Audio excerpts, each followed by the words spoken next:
Hi, I'm Warren Sprouse. This is the Bible Forum. You're here every Sunday night from 8 to 10 p.m. We look at life through a biblical lens. We're talking about the Declaration of Independence. This is July 3rd, 2016, 240 years down the road. And we just took a look at the Declaration of Independence. Now I want to take a look at the folks who signed that document. Were these people Christians? We know they really weren't, don't we? The critics of that idea and of our nation, as in general, as a Christian nation, are fond of undermining the clear sense of the Constitution by poking at the founders. Clearly, not all of these men were Christians. Many of them were Christians, but not in the way we define Christian today. At least that's what we're being told. But look at them. Who are they? Well, Ben Franklin was an agnostic womanizer. Thomas Jefferson was a deist, a Bible denier, had his own Bible, cut out pieces and created the Jefferson Bible. He was a slave owner. Several of them were. Any number were Freemasons.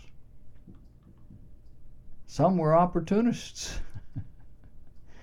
But what is really the truth here? If you look at their lives, if you look at it objectively, the truth is that over 85% of the founders of this great nation were identified with either the Anglican, the Presbyterian, or the Congregationalist churches. And the truth is they did not set out to create a Christian nation.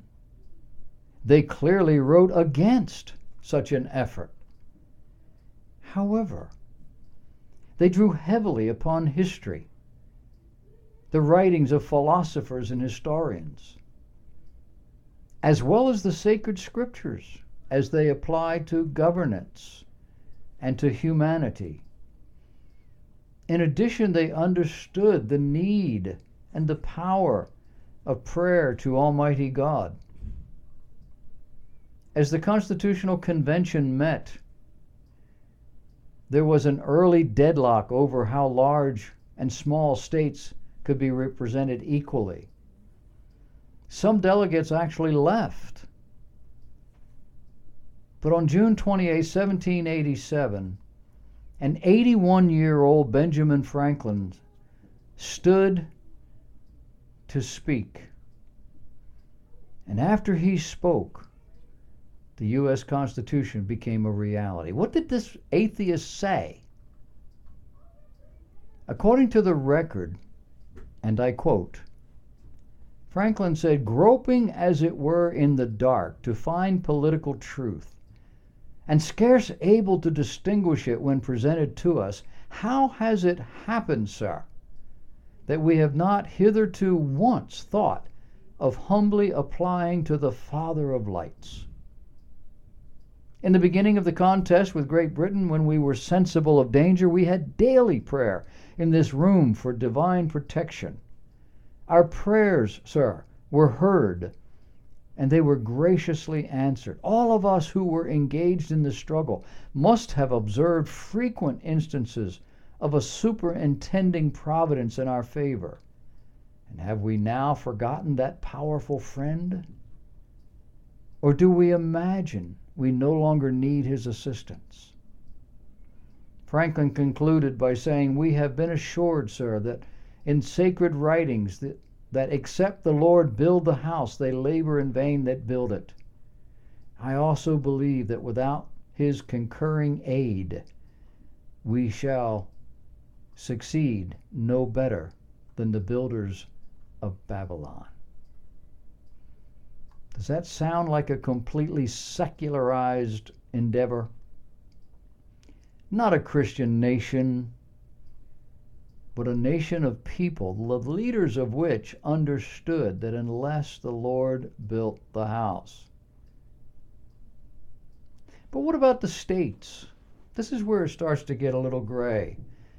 Yes, the Constitution, the Declaration, it's rich with biblical allusion and principle, but what about the individual states?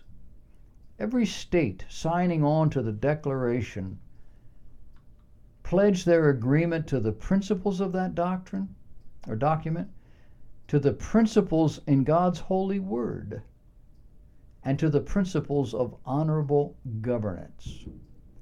Meaning that in the vast majority of cases, belief in God and the Christian faith were actually qualifications for leadership in those states. Delaware was the first to sign. Quote, every person appointed to any office shall subscribe by saying, quote, I profess faith in God the Father, and in Jesus Christ, his only Son, and in the Holy Ghost, one God, blessed forevermore. And I do acknowledge the Holy Scriptures of the Old and New Testament to be given by divine inspiration.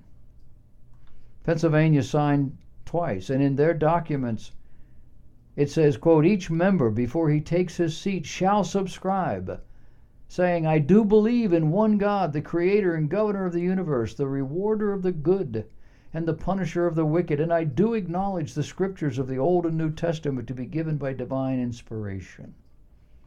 New Jersey, number 3, all persons professing a belief in the faith of any Protestant sect who shall demean themselves peaceably under the government shall be capable of being elected. Fourthly is Georgia. Representatives shall be chosen out of the residents in each county, and they shall be of the Protestant religion. Connecticut, the 5th state, retained its 1662 colonial constitution, which was established as a Protestant congregational country till 1818.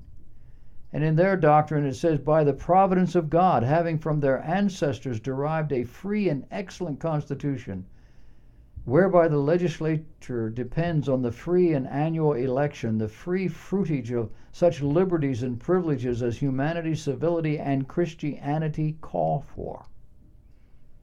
Massachusetts, in their state document, any person, before he execute the duties of his office, shall subscribe by saying, quote, I declare that I believe the Christian religion and have a firm persuasion of its truth.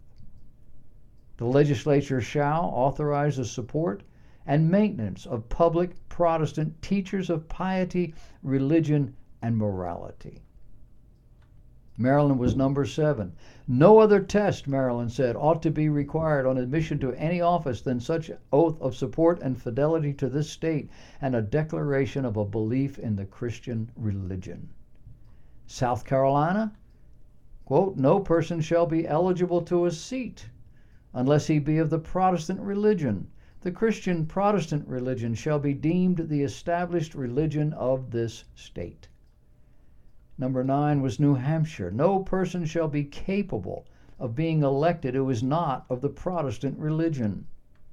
Virginia, it is the mutual duty of all to practice Christian forbearance, love, and charity towards each other. New York, the United American States declare people of this state ordain the free exercise and enjoyment of religious profession and worship without discrimination, provided that the liberty of conscience hereby granted shall not be so construed as to excuse acts of licentiousness, which is sexual immorality. North Carolina, no person who shall deny the being of God or the truth of the Protestant religion or the divine authority either of the Old or New Testaments, or who shall hold religious principles incompatible with the freedom and safety of the state shall be capable of holding office. Rhode Island, by the blessing of God, a full liberty in religious concernments, rightly grounded upon gospel principles, we give the best and greatest security in true Christian faith and worship of God. They may defend themselves in their just rights and liberties against all the enemies of the Christian faith. Clearly, the enemies of God and of liberty have been successful in subverting the public perception of our Constitution, of our liberties, of our purposes, of our faith, and have done so until the majority no longer knows the truth, until the majority no longer holds the principles upon which this nation was founded, and consequently no longer works for their furtherance. How did this happen? largely through public education. Not the public education of the 17th, 18th, and even the 19th century, but beginning in the 1930s, 1940s, public education changed. And through parties, political entities with selfish desires. In the 1930s, an atheist psychologist by the name of Thomas Dewey, the father of American education, his admitted, quote, psychological experiment, end of quote, transformed this country in a mere 30 years, 2 generations, into a largely uneducated populace, easily influenced and swayed by emotion and feelings. The college students of the 1960s gave vent to this philosophy. They burned college libraries, demonstrated in the streets, and sought to dismantle our government and our way of life. Why? Well, because they didn't want to give up the good life and go fight their country's battles in Vietnam. A battle we fought, technically, ostensibly, to free Vietnam of communism. These young people had no American patriotism, no sense of American identity or responsibility. Why? Because they had been taught that they were the most important person, the most important thing in the world. Today, it's disinformation. In some cases, just outright lies that inform most Americans' perception of our own history and our purpose. They say America is a racist country. America never was. America is not now. Well, what about slavery? What about slavery?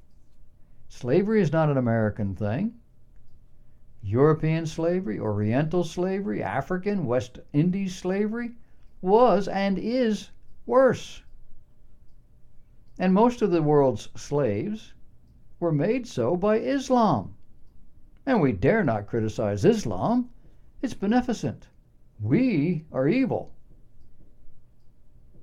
And yet many black folks, descendants of slaves, enslaved by Islam, sold into bondage by Muslim marauders, think Islam's on their side. Our own president, a black man himself, stood in the doorway of a 19th century slave market in West Africa. They took pictures of this, flashed around the world, bemoaning the suffering, the outrage. But what he did not tell us, and it's possible he did not know, was the very place he stood. The slave market itself was Islamic. Muslims were marauding through Africa, killing anybody who would not surrender to Muslims, selling slaves to people throughout the world. And they still are. More slaves were sold into Europe and into South America than were ever sold here. But we're not supposed to talk about any of that. What about discrimination? What about discrimination? I'm discriminating, aren't you? You are. You discriminate against all sorts of things and people for a multitude of reasons, rightly. But discriminating purely because of the color of a person's skin? No, that's racism. It's immoral, it's unchristian, and it's un-American. Discriminating because of one's ability or moral values? Yes. Do you want that person in your home? Do you want them dating your daughter? Discriminating in job having to do with education necessary to do the job? Who do you want? Somebody who's just willing or somebody that knows how to do it? You have to be discriminating. discriminating because of a person's lack of training or ability, or in some cases just their age, their inability with the English language. Sometimes just because they smell, we discriminate. We get up and move away. All this and more is legitimate. We do it all the time. A man told me this week of the hoops he needed to jump through to get a job with Boeing. Boeing's a big employer here in Charleston, South Carolina, including getting a new birth certificate. A new one. He had a birth certificate, duly stamped, perfectly legal. However, one of the things Boeing required was that he apply for a new one and see if when it arrived, if the seals, the signatures, and all the other were legitimate, were the same as what he had. Now that's discrimination. The careful evaluation of facts to see if they fit with what you want or need, be it a job or a friendship. Bible says not to go with a froward or an angry man. Be discriminating. The truly non-discriminating are people who just don't care. I can drink soda or I can drink dishwater. It doesn't matter to me. The United States was founded on the principle that all men are created equal in the sight of God. Our laws reflect that reality. That citizens would discriminate against people of color? That's not something this country is doing. That's the product of a sin-sick heart. Well, we're all born with that, aren't we? So we are all susceptible. But institutional racism, that's reprehensible. It's the only thing laws can govern. When a person presents with no education, no skills, no ability, no teachability, no desire, it's not evil to say you can't have this job. And it's not institutional discrimination to not hire people like that. It's called wisdom. Slavery in America? Slavery in America came at a time when the whole world was doing it. It wasn't an American thing. It went away at a time when the Western world was outlawing it. England had done it several years earlier. Slavery was and is about a sin-sick soul, not about the character of a nation. The nation at large stood against it, and still does.